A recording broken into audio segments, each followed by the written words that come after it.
ദൈവനാമത്തിന് മഹത്വമുണ്ടായിരിക്കട്ടെ. കർത്താവിന്റെ ആ സാന്നിധ്യം ഇന്ന് പകലില് നമുക്ക് ഒരുമിച്ച് തിരിച്ചറിയുവാൻ ദൈവം നമ്മളെ സഹായിച്ചതോർത്ത് ഞാൻ ദൈവത്തിന് സ്തോത്രം ചെയ്യുന്നു. നമ്മുടെ കർത്താവ് നമുക്ക് വേണ്ടി ചെയ്യുന്ന എല്ലാ ദൈവിക പ്രവൃത്തികളെ ഓർത്ത് ഞാൻ ദൈവത്തിന് സ്തോത്രം ചെയ്യുന്നു. കർത്താവിന്റെ ആ കൃപകളെ ഓർത്ത് ഞാൻ ദൈവത്തെ മഹത്വപ്പെടുത്തുകയാണ്. ഇന്ന് പോലും നമുക്ക് സന്തോഷത്തോടുകൂടെ കർത്താവിന്റെ സന്നിധിയിലായിരിക്കാൻ കർത്താവ് നമ്മളെ സഹായിച്ചു. സമയത്ത് ചിന്തയ്ക്ക് വേണ്ടിയിട്ട് മത്തായി സുവിശേഷം 15-ാം അധ്യായത്തിന്റെ 28-ാം വാക്യം വായിക്കാം. മത്തായി സുവിശേഷം 15-ാം അധ്യായം 28-ാം വാക്യം. നിന്റെ ഇഷ്ടം പോലെ നിനക്ക് ഭവിക്കട്ടെ എന്ന് ഉത്തരം പറഞ്ഞു. ആ നാഴിക മുതൽ അവളുടെ മകൾക്ക് സൗഖ്യം വന്നു. ദൈവനാമത്തിന് മഹത്വമുണ്ടായിരിക്കട്ടെ. നമ്മൾ പലപ്പോഴും കേൾക്കപ്പെട്ട ഒരു തിരുവചനമാണ് ഇന്ന് പകൽ നമ്മൾ അല്പസമയത്തെ ചിന്തയ്ക്ക് വേണ്ടി എടുത്തു തോർത്തിയ ദൈവത്തിന് സ്തോത്രം ചെയ്യുന്നു. കർത്താവായ യേശു ക്രിസ്തുവിന്റെ പരസ്യശുശ്രൂഷയുടെ കാലയളവിൽ കർത്താവിന്റെ മുൻപിൽ കണ്ടുമുട്ടിയ ഒരു സ്ത്രീയാണ് ഖനാന്യ സ്ത്രീ എന്ന് നമുക്ക് ഈ തിരുവചനത്തിൽ നിന്ന് മനസ്സിലാക്കുവാൻ കഴിയുന്നുണ്ട്. യേശുവിന്റെ പരസ്യശുശ്രൂഷ കാലയളവിൽ ഖനാന്യ സ്ത്രീ എന്ത് ചെയ്യുന്നുണ്ട്? യേശു കണ്ടുമുട്ടുമ്പോൾ ആ ഖനാന്യ സ്ത്രീയോട് യേശു 3 കാര്യങ്ങളാണ് അവിടെ പറഞ്ഞത്. നിന്റെ വിശ്വാസം വലുത്, അതോടൊപ്പം തന്നെ നിന്റെ ഇഷ്ടം പോലെ നിനക്ക് ഭവിക്കട്ടെ. ആ നാഴിക മുതൽ അവളുടെ എന്ത് ചെയ്യുന്നുണ്ട്? മകൾക്ക് സൗഖ്യം വന്നു എന്ന് കാണുവാൻ കഴിയുന്നുണ്ട്. പ്രിയമുള്ളവരെ, ഇവിടെ നമുക്ക് കാണുവാൻ കഴിയുന്നുണ്ട് ഈ 3 കാര്യങ്ങൾ ആ സ്ത്രീയോട് കർത്താവായ യേശു ക്രിസ്തു പറഞ്ഞതായിട്ട് കാണുന്നുണ്ട്. ആ ഖനാന്യ സ്ത്രീയുടെ പ്രത്യേകത എന്ന് ചോദിച്ചാൽ, ആ ഖനാന്യ സ്ത്രീയുടെ മകൾക്ക് ഭൂത ഉപദ്രവം ബാധിച്ച് അവൾ എന്ത് ചെയ്യുന്നുണ്ട്? വളരെ ഭാരപ്പെട്ട ഭവനത്തിലായിരിക്കുമ്പോൾ ആ ഖനാന്യ സ്ത്രീ യേശുവിന്റെ അടുക്കലേക്ക് കടന്നു വരുമ്പോൾ അവൾ നിലവിളിച്ചുകൊണ്ടാണ് യേശുവിന്റെ അടുക്കലേക്ക് കടന്നു വരുന്നത്. അങ്ങനെ യേശുവിന്റെ അടുക്കലേക്ക് അവൾ നിലവിളിച്ച് കടന്നു വരുമ്പോൾ ആദ്യമായിട്ട് കർത്താവ് പറയുന്ന ഒരു കാര്യം എന്ത് ചെയ്യുന്നുണ്ട്? നിന്റെ വിശ്വാസം വലുത് എന്ന് പറയുന്നതായിട്ട് കാണുന്നുണ്ട്. യേശുവിന്റെ ആദ്യത്തെ വാക്ക് അവിടെ നമുക്ക് കാണുവാൻ കഴിയുന്നുണ്ട്. നിന്റെ വിശ്വാസം എന്ത് ചെയ്യുന്നുണ്ട്? വലുത് എന്ന് പറയുന്നതായിട്ട് കാണുന്നുണ്ട്. പ്രിയമുള്ളവരെ, ഈ ഖനാന്യ സ്ത്രീയെ സംബന്ധിച്ചിടത്തോളം ആ ഖനാന്യ സ്ത്രീ യേശുവിന്റെ അടുക്കലേക്ക് കടന്നു വന്നിട്ട് നിലവിളിച്ചുകൊണ്ട് പറയുമ്പോൾ യേശുവിന് പറയുവാനുള്ള ഒരു കാര്യം എന്ത് ചെയ്യുന്നുണ്ട്? നിന്റെ വിശ്വാസം വലുത് എന്ന് പറയുന്നതായിട്ട് കാണുന്നുണ്ട്. ആ നിന്റെ വിശ്വാസം വലുത് എന്ന് യേശു പറയുന്ന ആ സന്ദർഭങ്ങളെ നമ്മൾ മനസ്സിലാക്കുമ്പോഴാണ് യേശുവിന് ആ ഖനാന്യ സ്ത്രീയുടെ വിശ്വാസം എത്ര ഉണ്ടായിരുന്നു, എത്ര വലിയ വിശ്വാസമാണ് തന്നിലേക്ക് കടന്നു വന്നിരിക്കുന്നത് എന്ന് മനസ്സിലാക്കുവാൻ കഴിയുന്നുണ്ട്. പ്രിയമുള്ളവരെ, ഒരു പ്രതിസന്ധി വരുമ്പോഴാണ് നമ്മുടെ വിശ്വാസം എത്ര ഉണ്ട് എന്ന് നമുക്ക് മനസ്സിലാക്കുവാൻ കഴിയുന്നത്. നമുക്ക് പ്രസംഗിക്കാൻ കഴിയും, പാടുവാൻ കഴിയും, പ്രാർത്ഥിക്കുവാൻ കഴിയും. ഓരോ പ്രതിസന്ധികളിൽ എന്ത് ചെയ്യുന്നുണ്ട്? നമ്മുടെ ദൈവമായിട്ട് നമ്മൾ അടുത്തു വരുമ്പോൾ, നമ്മുടെ ദൈവത്തിലേക്ക് നമ്മൾ അടുത്തു വന്ന് ഒരു പ്രതിസന്ധികളിലൂടെ നാം കടന്നു പോകുമ്പോൾ നമ്മുടെ വിശ്വാസത്തിന്റെ പരിശോധനകളെ മാറി മാറി വരുമ്പോഴാണ് നമ്മൾ ആരാണെന്നും നമ്മുടെ വിശ്വാസത്തിന്റെ ശക്തി എത്രയുണ്ട് എന്ന് നമുക്ക് മനസ്സിലാക്കുവാൻ കഴിയുന്നത് ഓർത്ത് നമുക്ക് ദൈവത്തിന് സ്തോത്രം ചെയ്യാം. ഇവിടെ തന്നെ 23-ാം വാക്യം വായിച്ച 23-ാം വാക്യം അവിടെ നമുക്ക് കാണുവാൻ കഴിയുന്നുണ്ട്. യേശു എന്ത് ചെയ്യുന്നുണ്ട്? ഖനാന്യ സ്ത്രീ യേശുവിന്റെ അടുക്കലേക്ക് വന്നു, യേശുവിനോട് നിലവിളിച്ചു, യേശുവേ, എന്റെ മകൾ എന്ത് ചെയ്യുന്നുണ്ട്? ഭൂതോപദ്രവം പിടിച്ച് ഭവനത്തിലായിരിക്കുന്നു എന്നുള്ള വിവരം അറിയിച്ചുകൊണ്ട് നിലവിളിച്ചുകൊണ്ടിരിക്കുമ്പോൾ യേശു എന്ത് ചെയ്യുന്നുണ്ട്? 23-ാം വാക്യത്തിൽ യേശു പറയും, യേശു അവളോട് എന്ത് ചെയ്യുന്നില്ല? ഉത്തരമൊന്നും പറഞ്ഞില്ല. യേശു എന്ത് ചെയ്യുന്നുണ്ട്? നിശബ്ദനായി എന്ന് കാണുവാൻ കഴിയുന്നുണ്ട്. പ്രിയമുള്ളവരെ, ഈ ഖനാന്യ സ്ത്രീ യേശുവിന്റെ അടുക്കലേക്ക് വന്ന് തന്റെ മകൾക്ക് സൗഖ്യം ആവശ്യമാണ്. മകൾ എന്ത് ചെയ്യുന്നുണ്ട്? ഭൂതോപദ്രവം പിടിച്ച് വളരെ കഷ്ടപ്പെടുന്നു എന്നെന്ത് ചെയ്യുന്നുണ്ട്? ആ യേശുവിനോട് അറിയിച്ചപ്പോൾ യേശു എന്ത് ചെയ്യുന്നുണ്ട്? മൗനമായിരുന്നു, അല്ലെങ്കിൽ ഒന്നും സംസാരിച്ചില്ല, ഒന്നും ഉത്തരം പറഞ്ഞില്ല. യേശു എന്ത് ചെയ്യുന്നുണ്ട്? നിശബ്ദനായി തീർന്നു. പലപ്പോഴും പ്രിയമുള്ളവരെ, നമ്മൾ പല വിഷയത്തിന് വേണ്ടി പ്രാർത്ഥിക്കാറുണ്ട്. പല വിഷയത്തിന് വേണ്ടി നമ്മൾ പ്രാർത്ഥിച്ചു കൊണ്ടിരിക്കുമ്പോൾ നമ്മുടെ കർത്താവ് പല വിഷയങ്ങൾക്ക് നമ്മോട് ചെയ്യാറുള്ള ഒരു കാര്യം എന്ന് ചോദിച്ചാൽ നിശബ്ദത കർത്താവിനുണ്ട്. നിശബ്ദനായിരിക്കുന്ന ഒരു കർത്താവിന്റെ മുഖം പലപ്പോഴും നമ്മൾ കാണാറുണ്ട്. പലപ്പോഴും നമ്മുടെ ജീവിതത്തിന്റെ സാഹചര്യത്തിലൂടെ നാം കടന്നു പോകുമ്പോൾ നമ്മൾ ഒന്ന് മനസ്സിലാക്കണം, നമ്മൾ പ്രാർത്ഥിക്കുന്ന വിഷയങ്ങളുടെ മേൽ, അല്ലെങ്കിൽ നമ്മൾ പ്രാർത്ഥിച്ചും കരഞ്ഞും ഉപവസിച്ചു കൊണ്ടിരിക്കുന്ന വിഷയങ്ങളുടെ മേൽ പല സന്ദർഭങ്ങളിലായിട്ട് നമ്മുടെ കർത്താവ് എന്ത് ചെയ്യുന്നുണ്ട്? അല്പ മിനിറ്റുകൾ നിശബ്ദനായി തീരാറുണ്ട്. എന്തിനാണ് നമ്മുടെ കർത്താവ് ഇങ്ങനെ നിശബ്ദനായി തീരുന്നത് എന്ന് ചോദിക്കുമ്പോൾ, അല്ലെങ്കിൽ കർത്താവ് നിശബ്ദനായി തീരുമ്പോൾ പലപ്പോഴും നമ്മുടെ ഉള്ളിലുണ്ടാകുന്ന നിരാശ വർദ്ധിച്ചു വരാറുണ്ട്. അല്ലെങ്കിൽ നാം പ്രാർത്ഥിച്ചിട്ട് ഇത്ര നാൾ ഞാൻ പ്രാർത്ഥിച്ചു, ഇത്ര കാലം ഞാൻ കാര്യങ്ങൾ ചെയ്തു, എന്തുകൊണ്ട് എനിക്ക് മറുപടി ലഭിച്ചിട്ടില്ല എന്നുള്ള നിരാശയുടെ വാക്കുകൾ, നിരാശകൾ പലപ്പോഴും നമ്മുടെ ഉള്ളിൽ നിന്ന് ആയിത്തീരുകയാണ്. എന്ത് ചെയ്യുന്നുണ്ട്? കർത്താവ് എന്ത് ചെയ്യുന്നുണ്ട്? നിശബ്ദനായി തീർന്നു എന്ന് കാണുവാൻ കഴിയുന്നുണ്ട്. ഇന്ന് പകൽ പ്രിയമുള്ളവരെ, നമ്മുടെ കർത്താവിന്റെ പ്രത്യേകത എന്ന് ചോദിച്ചാൽ, നമ്മൾ പ്രാർത്ഥിച്ചുകൊണ്ടിരിക്കുന്ന, അല്ലെങ്കിൽ നമ്മൾ കർത്താവെ എനിക്ക് വേണ്ടി അത്ഭുതം ചെയ്യണമേ, നമ്മുടെ കർത്താവിനെ കുറിച്ച് നമ്മൾ ഓർക്കാറുള്ളത് അവൻ നല്ല ദാനങ്ങളെ കൊടുക്കുന്നവനാണ്, നമ്മുടെ പ്രാർത്ഥന കേൾക്കുന്നവനാണ്, നമ്മളെ സ്നേഹിക്കുന്ന കർത്താവാണ്, അവൻ നമുക്ക് വേണ്ടി കരുതുന്ന ദൈവമെന്ന് എല്ലാം നമ്മൾ പ്രസംഗിച്ച് പ്രാർത്ഥിച്ച് ആരാധിച്ച് പ്രത്യാശ കൊണ്ട് നമ്മൾ നിറയുമ്പോഴും ഇന്നിപ്പോൾ നമ്മൾ ഓർക്കാറുള്ളത് പല വിഷയങ്ങളും പേരും ദൈവം എന്ത് ചെയ്യുന്നുണ്ട്? നിശബ്ദനായി തീരും. ഈ നിശബ്ദത എന്ത് ചെയ്യുന്നുണ്ട്? നമ്മുടെ അനുഗ്രഹത്തിന് വേണ്ടിയിട്ടാണ്. ഇന്ന് പകൽ നമ്മൾ ദൈവസന്നിധിയിൽ പ്രാർത്ഥിക്കേണ്ടത്, ഇന്ന് പകൽ ദൈവസന്നിധിയിൽ നമ്മൾ ഓർക്കേണ്ടത്, കർത്താവ് നിശബ്ദനായി നിൽക്കുന്നത്, കർത്താവ് നിശബ്ദനായി നമ്മുടെ കൂടെ ആയിരിക്കുന്ന നിമിഷങ്ങൾ നമ്മളൊന്ന് ഓർക്കേണ്ടത്, എനിക്ക് വേണ്ടി ഞാൻ പ്രതീക്ഷിക്കുന്നതിലും അപ്പുറമായിട്ട് ഒരു ദൈവപ്രവൃത്തി എന്റെ ജീവിതത്തിൽ സംഭവിക്കുന്നതിന് വേണ്ടിയിട്ട് എന്റെ യേശു നിശബ്ദനായിരിക്കുന്നുവെങ്കിലും നമ്മൾ എന്ത് ചെയ്യാൻ പാടില്ല? നിശബ്ദനായിരിക്കാൻ പാടില്ല. യേശു നിശബ്ദനായിരുന്നപ്പോൾ ഈ കനാനി സ്ത്രീ എന്ത് ചെയ്യുന്നില്ല? യേശുവിനെ വിട്ടു പോയില്ല. യേശുവിന്റെ എവിടെ ചേർന്ന് യേശുവിനോട് ഒരുമിച്ച് നിലവിളിച്ചുകൊണ്ട് ഇരുന്നു. ഇന്നിപ്പോൾ പ്രിയമുള്ളവരെ, നമ്മൾ പ്രാർത്ഥിച്ച് ദൈവസ്ഥലിൽ സമർപ്പിക്കുന്ന വിഷയങ്ങളെ നമ്മൾ ഇന്ന് പകൽ ഓർക്കേണ്ട ഏറ്റവും പ്രധാനപ്പെട്ട പ്രത്യേകത ചോദിച്ചാൽ, നമ്മൾ നിശബ്ദന, അല്ലെങ്കിൽ യേശു നമുക്ക് വേണ്ടി നിശബ്ദനായിരിക്കുമ്പോഴും നമ്മൾ എന്ത് ചെയ്യാൻ പാടില്ല? നിശബ്ദനായിരിക്കാൻ പാടില്ല. ഷിൻഡു ഇന്ന് പകലില് സങ്കീർത്തനം വായിച്ചപ്പോൾ, ഞാൻ മൗനമായിരിക്കാതെ നിനക്ക് സ്തുതി പാടേണ്ടതിന് കർത്താവേ ഞാൻ മൗനമായിരിക്കത്തില്ല എന്ന് പറയുന്നതായിട്ട് കാണുന്നുണ്ട്. ഇന്ന് പകൽ നമ്മുടെ ജീവിതത്തിൽ നമുക്ക് മൗനമായിരിക്കുവാൻ ഒരു നിമിഷം പോലും നമ്മുടെ കർത്താവ് നമുക്ക് അനുവദിച്ചിട്ടില്ല. നമ്മൾ സ്തോത്രം ചെയ്യണം, നമ്മൾ ആരാധിക്കണം, നമ്മൾ ദൈവത്തെ മഹത്വപ്പെടുത്തണം. കർത്താവേ നീ നല്ലവനാണ്, നീ അനുഗ്രഹിക്കുന്ന ദൈവമാണ്, നീ എനിക്ക് വേണ്ടി വഴികളെ തുറക്കുന്ന ദൈവമാണ് എന്ന് പറഞ്ഞുകൊണ്ട് നമ്മുടെ കർത്താവിന്റെ അടുക്കലേക്ക് നമ്മൾ ചെന്നുകൊണ്ടിരിക്കണം. ഇവിടെ കനാനി സ്ത്രീ എന്താണ് ചെയ്യുന്നത്? യേശു നിശബ്ദനായി കഴിഞ്ഞപ്പോൾ കനാനി സ്ത്രീ യേശുവിനെ വിട്ട്, ഈ മനുഷ്യനെ വേണ്ട, ഈ മനുഷ്യന്റെ കൂടെ ഇനി നിന്നിട്ട് കാര്യമില്ല, ഈ മനുഷ്യൻ എനിക്ക് വേണ്ടി, എന്റെ കുഞ്ഞിന് വേണ്ടി പ്രവർത്തിക്കില്ല എന്ന് പറഞ്ഞുകൊണ്ട് മാറിപ്പോകുകയല്ല. യേശു നിശബ്ദനാണെങ്കിലും കനാനി സ്ത്രീ എന്ത് ചെയ്യുന്നുണ്ട്? യേശുവിനെ ഫോളോ ചെയ്തുകൊണ്ടിരുന്നു. ഹല്ലേലൂയ. ഇന്ന് പകൽ പ്രിയമുള്ളവരെ, നമ്മുടെ വിശ്വാസം അതിലേക്ക് എത്തിച്ചേരട്ടെ. നമ്മൾ പ്രാർത്ഥിക്കുന്ന, നമ്മൾ ദൈവത്തോട് ചോദിക്കുന്ന, ദൈവത്തിന്റെ അടുക്കലേക്ക് ഏൽപ്പിച്ചിരിക്കുന്ന വിഷയങ്ങളുടെ പലതിന്റെ മേൽ നമ്മുടെ കർത്താവ് എന്ത് ചെയ്യുന്നുണ്ട്? നിശബ്ദനായിരിക്കുമ്പോഴും നമ്മളെ അറിയുന്ന ഒരു ദൈവം. ഹല്ലേലൂയ. ഇന്ന് പകൽ കനാനി സ്ത്രീ എന്ത് ചെയ്യുന്നുണ്ട്? യേശുവിനെ ഫോളോ ചെയ്തുകൊണ്ടിരുന്നു. യേശുവിനെ ഫോളോ ചെയ്തുകൊണ്ടിരുന്നപ്പോൾ പിന്നെ അടുത്ത വാക്യത്തിലേക്ക് വരുമ്പോൾ, അത് 24 വാക്യം വായിച്ച് 24 വാക്യം.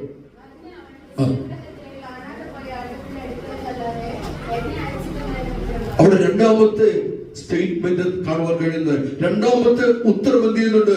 യേശു പറയുകയാണ്, കാണാതെ പോയ ആടുകളുടെ അടുക്കലേക്ക്, ഇസ്രായേൽ ഗൃഹത്തിൽ കാണാതെ പോയ ആടുകളുടെ അടുക്കലേക്കാണ് എന്നെ അയച്ചിട്ടുള്ളത് എന്ന് പറയുന്നതായിട്ടുണ്ട്. രണ്ടാമത്തെ കർത്താവിന്റെ സ്റ്റേറ്റ്മെന്റ്, കർത്താവിന്റെ വാക്ക്, കർത്താവിന്റെ ഉത്തരം എന്ത് ചോദിച്ചാൽ, അവിടെയും എന്ത് ചെയ്യുന്നുണ്ട്? ഈ കനാന്യ സ്ത്രീയെ സംബന്ധിച്ചിടത്തോളം എനിക്ക് യേശുവിൽ നിന്ന് ഒരു അനുകൂലവും ലഭിക്കുവാൻ ചാൻസ് ഇല്ല എന്ന് മനസ്സിലാവുകയാണ്. യേശു ഒന്നാമതായി മൗനമായിരുന്നു, നിശബ്ദനായി. രണ്ടാമതായി യേശു പറയുകയാണ്, ഇസ്രായേൽ ഗൃഹത്തിൽ കാണാതെ പോയ ആടുകളുടെ അടുക്കലേക്കാണ് എന്നെ അയച്ചിട്ടുള്ളത് എന്ന് പറയുന്നതായിട്ട് കാണുന്നുണ്ട്. നീയും ഞാനും തമ്മിൽ യാതൊരു ബന്ധമില്ല എന്ന് യേശുവോട് പറയുന്നതായിട്ട് കാണുന്നുണ്ട്. പ്രിയമുള്ളവരെ, ഈ വാക്കിലേക്ക് വരുമ്പോൾ നമുക്കറിയാം അവിടെയും എന്ത് ചെയ്യുന്നുണ്ട്, തനിക്ക് രക്ഷപ്പെടുവാൻ കഴിയുകയില്ല, അല്ലെങ്കിൽ അവിടെയും എന്റെ ജീവിതത്തിൽ ഒരു ആശ്വാസം ലഭിക്കത്തില്ല, അല്ലെങ്കിൽ നമ്മുടെ ജീവിതത്തിൽ അവിടെ എന്ത് ചെയ്യുന്നുണ്ട്, കനാനിയ സ്ത്രീയെ സംബന്ധിച്ചിടത്തോളം മലയാളത്തിന് തനി വ്യക്തമായിട്ടുള്ള ഒരു ഭാഷയെ നോക്കുകയാണെങ്കിൽ അവിടെ എന്ത് ചെയ്യുന്നുണ്ട്, തനിക്കൊരു തിരസ്കരണമാണ്, അല്ലെങ്കിൽ അവിടെ എന്ത് ചെയ്യുന്നുണ്ട്, തന്നെ തള്ളപ്പെടുകയാണ്, അവിടെ എന്ത് ചെയ്യുന്നുണ്ട്, തനിക്ക് ഒന്നും ലഭിക്കത്തില്ല, ഇനി യേശുവിനെ ഫോളോ ചെയ്തിട്ട് കാര്യമില്ല. യേശു തന്റെ ഈ ലോകത്തിലേക്ക് കടന്നു വന്നതിന്റെ പ്രത്യേകത അവിടെ വെളിപ്പെടുത്തുകയാണ്. യേശു ആർക്ക് വേണ്ടിയാണ് ഈ ഭൂമിയിലേക്ക് കടന്നു വന്നത്?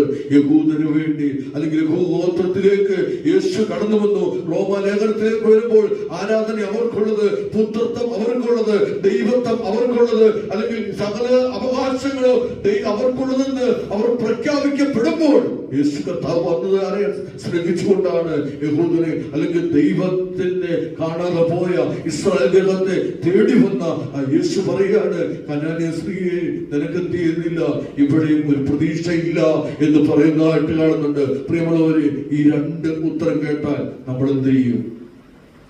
നമ്മുടെ ജീവിതത്തിൽ യേശു പ്രാർത്ഥിച്ച് പറഞ്ഞ ആ വിഷയത്തിന് മേൽ യേശു നിശബ്ദനായി. രണ്ടാമതായി യേശു പറയുകയാണ്, കനാന്യ സ്ത്രീയെ ഞാൻ കാണാതെ പോയ ഇസ്രായേൽ ഗൃഹത്തിലേക്കാണ് വന്നിരിക്കുന്നത് എന്ന് പറയുന്നതായിട്ട് കാണുന്നുണ്ട്. അല്ലെങ്കിൽ അവിടെ എന്ത് ചെയ്യുന്നുണ്ട്, നിനക്കൊരു രക്ഷയുമില്ല, അല്ലെങ്കിൽ നീ വിചാരിക്കുന്ന സമയത്ത് ഒന്നും സംഭവിക്കത്തില്ല എന്ന് പറഞ്ഞുകൊണ്ട് തന്നെ എന്ത് ചെയ്യുന്നുണ്ട്, എല്ലാ ഇടങ്ങളിൽ നിന്നും മാറ്റി നിർത്തുന്ന ഒരവസ്ഥയാണ്. കനാന്യ സ്ത്രീ യേശുവിന്റെ അടുക്കിലേക്ക് വന്നിട്ടുണ്ടാവാം. യേശുവിനെ പിന്തുടർന്ന് ചില മണിക്കൂറുകൾ, അല്ലെങ്കിൽ ചില മിനിറ്റുകൾ, ചില ദിവസങ്ങൾ മുൻപോട്ട് പ്രാർത്ഥിച്ച് യേശുവിനെ വിളിച്ചുകൊണ്ട് യേശുവിനോട് ഒപ്പം നടന്നപ്പോൾ യേശു പറയുകയാണ്, നിനക്ക് ഇവിടെ നിന്നിട്ട് കാര്യമില്ല എന്ന് പറഞ്ഞു ചെയ്യുന്നുണ്ട്. യേശുവിൽ നിന്നുള്ള ആ രക്ഷപ്പെടുവാൻ കഴിയാത്ത തിരസ്കരണം ലഭിക്കുന്നു, ഒരു അംഗീകാരം ലഭിക്കുന്നില്ല, അല്ലെങ്കിൽ എത്രയായിട്ടും അംഗീകാരങ്ങൾ ലഭിക്കപ്പെടുന്നില്ല എന്ന് ആ സ്ത്രീ മനസ്സിലാക്കുമ്പോൾ, പ്രിയമുള്ളവരെ, നമ്മുടെ ജീവിതത്തിൽ എത്ര താമസിച്ചാലോ, എത്ര നാളുകൾ കഴിഞ്ഞാലോ, എത്ര തിരസ്കരണങ്ങൾ വന്നാലോ, എത്ര പ്രശ്നങ്ങൾ വന്നാലോ, നമ്മൾ ഒന്ന് മനസ്സിലാക്കുക, എനിക്ക് വേണ്ടി എന്റെ യേശു അത്ഭുതം ചെയ്യോ, എനിക്ക് വേണ്ടി എന്റെ യേശു അത്ഭുതം ചെയ്യുമെന്നുള്ള ആ പ്രതീക്ഷയോടെ ഇന്ന് പകൽ നമ്മുടെ കർത്താവിന്റെ അടുക്കലേക്ക് നമുക്ക് കടന്നു വരാം. അതിന്റെ അവസാനത്തെ വാഗ്ദത്തം നോക്കുമ്പോൾ അതിന് 26-ാം വാക്യം വായിച്ചു. 26-ാം വാക്യം വായിച്ചു.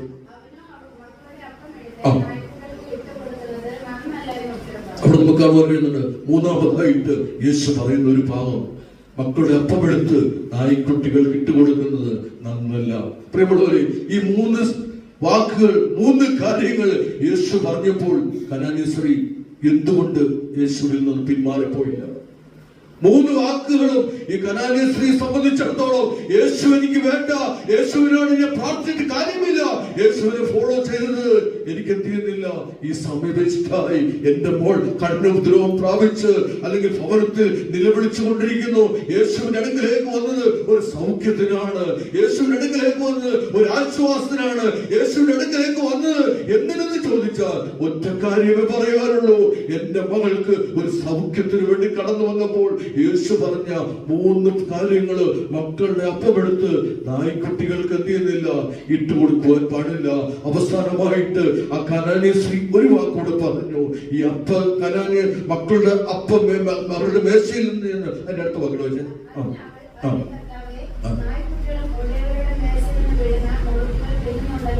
അവിടെ നമുക്ക് അവർ കഴിയുന്നുണ്ട്. അവിടെ യേശുവിനെ, അവളുടെ വിശ്വാസത്തെ അവിടെ എടുത്തു പറയുവാനായിട്ട് ആ കനാന്യ സ്ത്രീ പറയുകയാണ്, അത് കർത്താവേ, നായ്ക്കുട്ടികളും എന്ത് ചെയ്യുന്നുണ്ട്, ഉടയവന്റെ മേശയിൽ നിന്ന് വരുന്ന അപ്പം നുറുക്കൽ തിന്നാണ് അവരെന്ത് ചെയ്യുന്നത്, അവിടെ രക്ഷ പ്രാപിക്കുന്നത് എന്ന് കാണുന്നപ്പോൾ യേശു പറയുകയാണ്, നിന്റെ വിശ്വാസം വലുത് എന്ന് പറയുന്നതായിട്ട് കാണുന്നുണ്ട്. അപ്പോഴാണ് മൂന്ന് കാര്യങ്ങൾ കർത്താവ് പറഞ്ഞത്. പ്രിയമുള്ളവരെ, ഇന്നിപ്പോൾ നമ്മുടെ ജീവിതത്തിൽ നമ്മുടെ വിശ്വാസം വർദ്ധിക്കട്ടെ.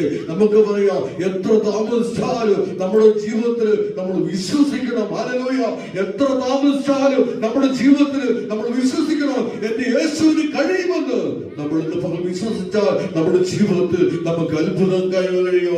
യേശു നിശബ്ദനെങ്കിലോ നമ്മൾ വിശ്വസിക്കണം, എന്റെ യേശു എനിക്ക് വേണ്ടി അത്ഭുതം ചെയ്യോ.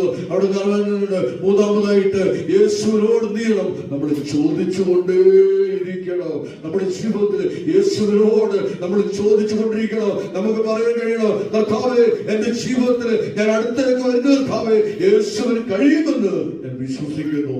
യേശുവിന് കഴിയുമെന്ന് ഞാൻ വിശ്വസിക്കുന്നു. രണ്ടാമതായിട്ട്, യേശുവിന്റെ അടുക്കലേക്ക് നാം കടന്നു വരുമ്പോൾ നമ്മൾ എന്ത് ചെയ്യുന്നുണ്ട്? എത്ര കർത്താവ് നിശബ്ദനാണെങ്കിലും എനിക്ക് വേണ്ടി എന്നെ യേശു പ്രവർത്തിക്കും. മൂന്നാമതായിട്ട് നമ്മൾ ചോദിച്ചുകൊണ്ടേയിരിക്കണം. എല്ലാ പ്രതിസന്ധികളിലും, എല്ലാ കഷ്ടങ്ങളിലും, എല്ലാ നിരാശയിലും ഈ കനാനീയ സ്ത്രീ നമ്മുടെ ജീവിതത്തിൽ ഒരു ഉദാഹരണമാണ്, ഒരു നല്ല മാതൃകയാണ്. ഒരിക്കൽ പോലും നമ്മുടെ യേശു നമ്മളെ കൈവിടത്തില്ല. ഒരിക്കൽ പോലും നമ്മുടെ കർത്താവ് നമ്മളെ തള്ളിക്കളയത്തില്ല.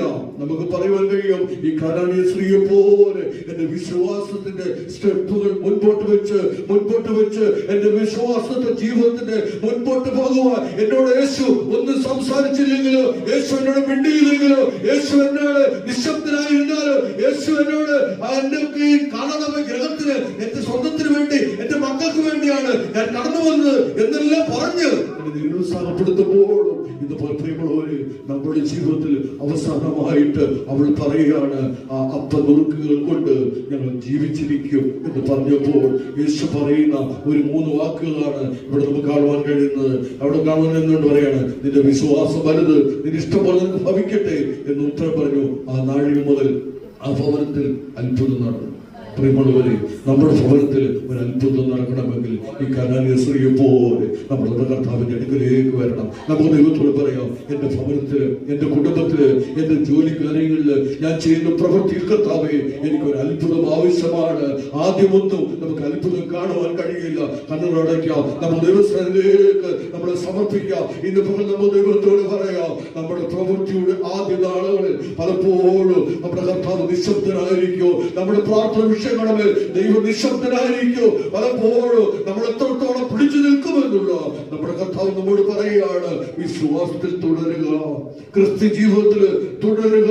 നമ്മുടെ പ്രശ്നങ്ങളുടെ മധ്യത്തിൽ നമ്മൾ തുടരുക, നമ്മുടെ നിരാശകളുടെ മധ്യത്തിൽ നമ്മൾ തുടർന്ന് മുൻപോട്ട് പോകുക, യേശുവിനെ ഫോളോ ചെയ്യുവാൻ. കർത്താവേ, എനിക്ക് അവിടുന്ന് കൃപ തരുമാറാകണമേ. എന്റെ അവസാന നിമിഷത്തിൽ എനിക്ക് വേണ്ടി അത്ഭുതം ചെയ്യോ. എന്റെ പ്രശ്നത്തിന്റെ ഏറ്റവും അവസാന നിമിഷത്തിൽ എന്റെ കുടുംബത്തിന് വേണ്ടി, എനിക്ക് വേണ്ടി, എന്റെ മകൾക്ക് വേണ്ടി, എന്റെ മക്കൾക്ക് വേണ്ടി, എന്റെ പ്രശ്നങ്ങളുടെ മേൽ കർത്താവേ, ഇന്ന് പകൽ ഹല്ലേലൂയ ഒരു അത്ഭുതം നടക്കട്ടെ. അതിനു വേണ്ടി ഈ കനാനീയ സ്ത്രീ യേശുവിനെ വിട്ടുപിരിയാതെ യേശുവിനോടുകൂടെ യാത്ര ചെയ്തു. യേശുവെ എന്ന് വിളിച്ചു, യേശുവിനെ സഹായിക്കണമേ, യേശുവിനെ സഹായിക്കണമേ.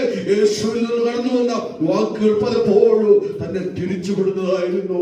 നിങ്ങൾക്ക് ലഭിക്കത്തില്ല, ഒന്നും കിട്ടത്തില്ല, ഞാൻ എന്റെ പ്രിയപ്പെട്ടവർക്ക് വേണ്ടിയാണ് ഞാൻ കടന്നു വന്നതെന്നില്ല യേശു പറഞ്ഞപ്പോഴും ഈ കനാനീയ സ്ത്രീ യേശുവിന്റെ അടുക്കൽ യേശുവിനോടുകൂടെ ചേർന്ന് നടന്ന് യേശുവിനെ മനസ്സിലായി, ഇവിടെ അത്ഭുതം പ്രാപിച്ചേ മടങ്ങുകയുള്ളൂ എന്ന് പറഞ്ഞപ്പോൾ ആ നാഴിക മുതൽ ആ മകൾക്ക് എന്ത് ചെയ്യുന്നുണ്ട്? സൗഖ്യം വന്നു. ഹല്ലേലൂയ. പ്രിയമുള്ളവരെ, നമ്മൾ ഇവിടുന്ന് പ്രാർത്ഥിക്കുമ്പോൾ നമ്മുടെ ഭവനത്തിൽ അത്ഭുതം നടക്കും. നമ്മൾ ഇവിടുന്ന് പ്രാർത്ഥിക്കുമ്പോൾ നമ്മുടെ കുടുംബത്തിൽ അത്ഭുതം നടക്കും. നമ്മൾ ഇവിടുന്ന് പ്രാർത്ഥിക്കുമ്പോൾ നമ്മൾ എന്തിനോളം നമ്മളിവിടെ ആരാധിക്കുക, ഈ ആലയത്തിലേക്ക് കടന്നു വന്നപ്പോൾ അത് വൃദ്ധമല്ല.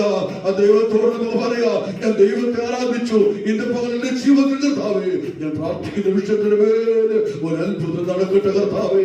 അവൻ അത്ഭുത മന്ത്രിയാണ്, അവൻ വീരനാം ദൈവമാണ്, അവൻ സമാധാന പ്രഭുവാണ്, നിത്യപിതാവാണ്. അതുകൊണ്ട് ഇന്ന് പകൽ കർത്താവേ, ഞാൻ കനാനീയ സ്ത്രീയെ പോലെ യേശുവിന്റെ അടുക്കലേക്ക് ഞാൻ അടുത്തു വരുന്നു. നിശബ്ദനായാലോ, എനിക്ക് തരില്ലെന്ന് പറഞ്ഞാലോ, ഞാൻ ഭാരപ്പെട്ടാലോ, ഞാൻ പിന്മാറണമെന്ന് ചിന്തിച്ചാലോ, ഞാൻ എന്റെ യേശുവിനെ പിൻപറ്റും കർത്താവേ.